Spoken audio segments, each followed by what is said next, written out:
महाभारत में दो चरित्र हैं ऐसे जिनको बहुत कम गाया जाता है, लेकिन उनके चरित्र से बहुत सीखने को मिलता है। पहला कर्ण, दूसरा एकलव्य। कई लोग विपत्तियों में घिरकर, मुसीबतों में घिरकर नास्तिक बन जाते हैं। कई लोग ऐसे बन जाते हैं कि धर्म ही परिवर्तन कर लेते हैं। जो लोग कहते हैं कि मैं नास्तिक होता जा रहा हूं, क्यों?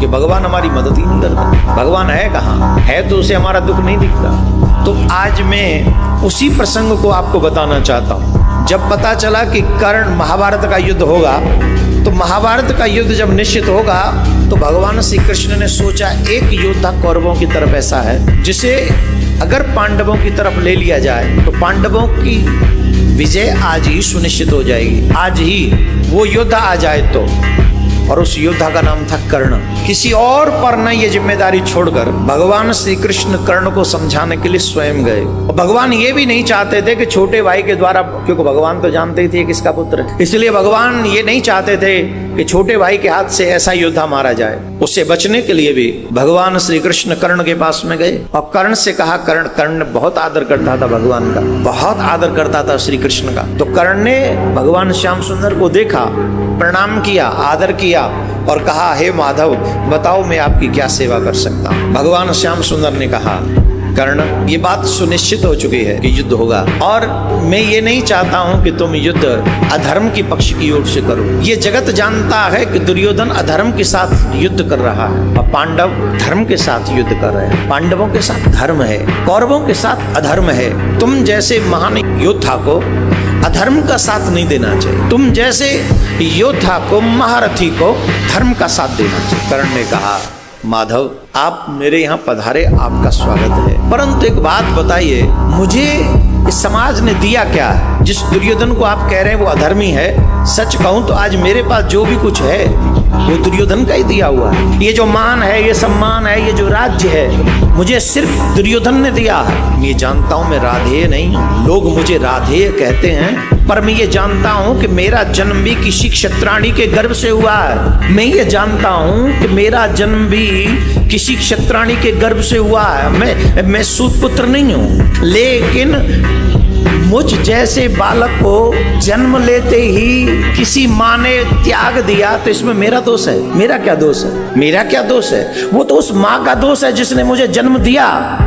मुझे जन्म ही क्यों दिया, और जन्म दिया तो मुझे त्याग क्यों दिया? इसमें मेरा क्या दोष है? मेरा कोई दोष नहीं, फिर भी उस दोष को मैं ढो रहा हूं। मुझे सूत पुत्र कहा जाता है, इसमें मेरा कोई कसूर नहीं। मैं द्रोणाचार्य के पास में गया, मैंने कहा मैं आपसे शिक्षा, धनुष विद्या सीखना चाहता हूं। तो उन्होंने कहा तुम सूत पुत्र हो, मैं तुम्हें शिक्षा नहीं दे सकता, क्योंकि मैंने सिर्फ क्षत्रियों को धनुष विद्या सिखाने का वचन लिया है। मैं जानता था उनका पुत्र तो ब्राह्मण पुत्र हुआ, फिर भी वो अपने पुत्र को धनुष विद्या दे रहे थे, पर मुझ पात्र को भी कुपात्र बना दिया। मुझे धनुष विद्या नहीं सिखाई।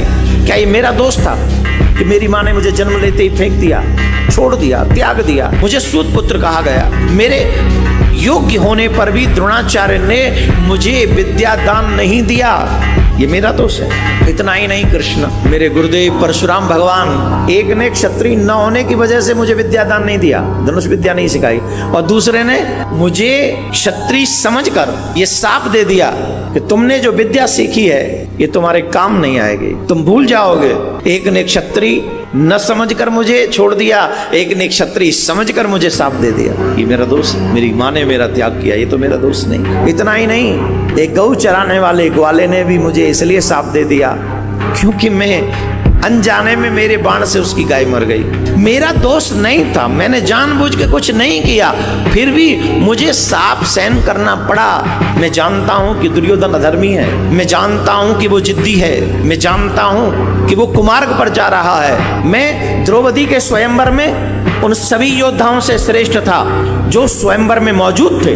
वे मत्स्य वेदन कर सकता था, उस मछली की आंख को मैं निशाना बना सकता था, लेकिन द्रौपदी ने भरी सभा में मुझे सूत पुत्र कहा। एक योद्धा का अपमान किया, ये बार बार अपमान सहा है कृष्ण मैंने। आज जो भी मेरे पास है ना वो दुर्योधन का दिया हुआ है, और मेरा धर्म कहता है जिसने तुम्हारा मान रखा है उसको विपत्ति काल में अकेला छोड़कर कभी नहीं जाना चाहिए। मैं अपने दुर्योधन के साथ खड़ा हूं माधव, वो मेरा मित्र है, मेरे पास जो कुछ है वो उसी का दिया हुआ है।